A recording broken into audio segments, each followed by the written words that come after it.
So essentially, the Bitcoin is more stable than the current currency system. It is more stable in the sense that it's the monetary policy issuance is predictable and it's set, right? Like there are no rulers in this case that have the authority to change that because it's a decentralized system. So in that sense, it's a lot more stable. In the sense of purchasing power, it's less stable. There's more volatility currently because it's new, right? Like Bitcoin has been around for 15 years. So it's in what's called the price discovery phase. Nobody actually knows what it's worth. I think that it's worth a lot. I think that it's worth way more than dollars. Like to have a predictable, borderless, censorship-resistant global financial system, I think is incredibly valuable to humanity. So I think that it's worth way more than what it's currently priced at. But then there are other people that either because they don't understand it or they do and they just come to a different conclusion, they think it's worth less. And there's not a firm consensus there. So we don't know. Whereas the dollar is, why is a $20 bill worth more than a $10 bill? Because they told us it's worth more. Right? Like, wow. So the more people become users of Bitcoin, then is it fair to say the more the value will start to be assessed? Right. Yeah. A really interesting thing about Bitcoin is that it has an inelastic supply. So there's a hard cap on how many Bitcoins will ever exist, and that is 21 million. Up until now. Yeah. Up until now. So I mentioned earlier that the mine-in reward started out at 50 Bitcoins per block, and it's currently about 3 Bitcoins per block. Every 4 years, it gets cut in half. So effectively, like the inflation of Bitcoin is always decreasing. So with time, that won't change. Even as demand increases, even as more people learn about Bitcoin and more people want to use Bitcoin, to hold Bitcoin, to save in Bitcoin, to use Bitcoin, whatever it is, they want Bitcoin. As demand increases, the supply is inelastic. It does not respond to the demand, which is atypical. So if you think of like basically anything else, right? If you're, you make cell phones, and lots of people want to buy your cell phones, whatever your product is. Going to go up. Well, yes, the price would go up, but also they would increase the supply. So a good example of this, because it's money, might be gold, right? So the inflation rate of gold is about 2% per year. The higher the price of gold, the more incentivized miners, in this case, like real world miners, physical miners, are to develop gold mines, right? If the price of gold is super high, then more gold will be introduced into the system. If the price of gold goes very low, then the mines will shut down, right? So there's a direct relationship between demand and supply with most things in the world today. Bitcoin is pretty exceptional in that the supply is inelastic to demand. Wow. So are you, and this is just basic questions, are you able to pay like your mortgage with Bitcoin?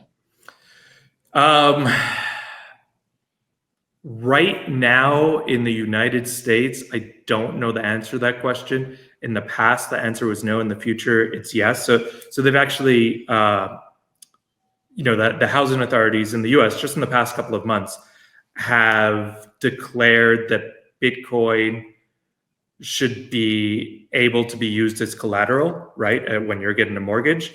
Really? This is very new. This is this year in 2025.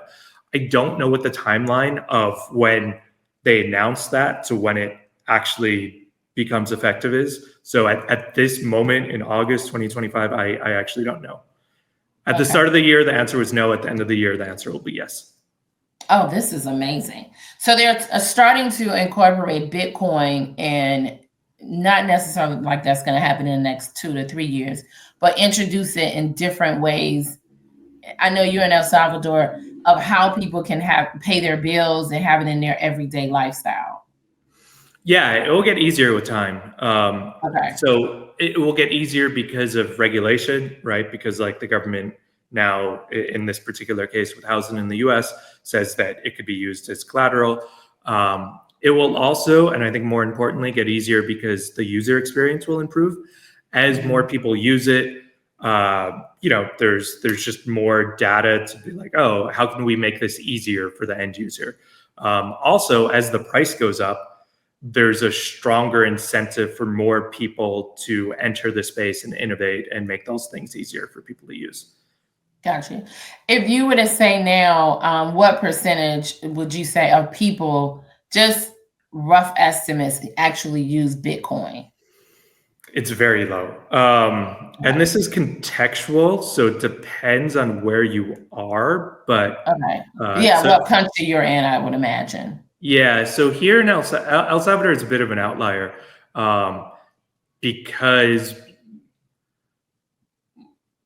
more people use it as a medium of exchange. So money has a variety of different properties. The two main ones here are medium of exchange. So that's like, I have A and I want B, you have B, but you want C and I don't have that, right? It's the double coincidence of wants. So you need something in the middle that allows us to make that exchange, which is what money is. So that's a medium of exchange.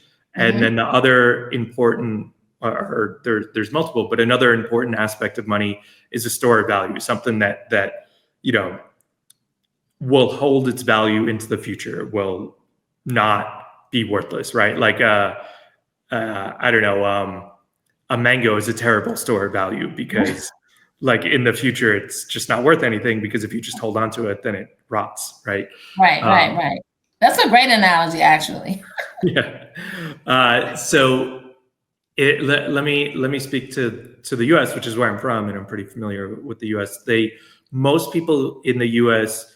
use it as a store of value. Few people use it as a medium of exchange. Here in El Salvador, a good number of people who use Bitcoin use it as a store of value, but a higher proportion of them use it as a medium of exchange. So when you say how many people are using Bitcoin in the US, rough numbers, I actually was just reading a study this morning about this. I think there's 48 million Americans that claim to own Bitcoin or other cryptocurrencies. So that's 1 in 6. So that's less than 20%. So like, I don't know, maybe 17, 18%. That's still a lot, though. That's still a lot. Yes. So that's all uses. From that number, how many people are using that? Not just buy it and hope that the value goes up. I would put that less than 1% of Americans, and part of that is regulation, right? So there's tax implications. If you bought Bitcoin for $100 and then it's $200, then as the law is now in the United States, you should pay capital gains of $100. Because it went from $100 to $200 when you spend that Bitcoin. They will likely later this year, and this is pretty typical for other assets, but Bitcoin is new, so it takes some time.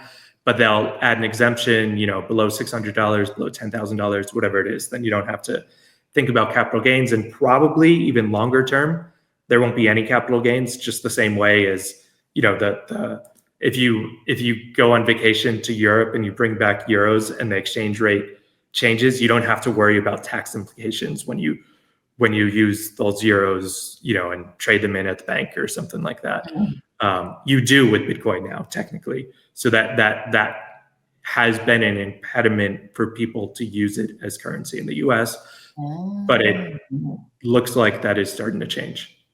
Do you think, I know you follow a lot what's going, since you're an American, do you think if you had to say one administration kind of grasped Bitcoin more than the other, would you? Because I know there was just some conversation before about the Biden administration not fully embracing Bitcoin. And again, that's because I think a lot of people don't have familiarity with it, versus now under the Trump administration, they seem to be a little bit more savvy in trying to integrate Bitcoin more and just in the US and setting policy. And now looking at ways we can engage Bitcoin in our particular system in the US. Yeah, for sure. 100%. So to me, it seems pretty clear that one of the main reasons why Trump won the last election and Harris lost was that Trump embraced Bitcoin and Harris did not. I would agree with that. Yeah, because that's again, it's 48 million Americans, according to a recent survey, that say that they hold Bitcoin. Like, if they're on the fence and they're like, man, I don't know, it could go either way on these two candidates. One is friendly toward this asset that I hold, and one isn't. Right. There's 48 million people, and probably a bunch of them were sitting on the fence, and that made the call for them. I would absolutely agree with that.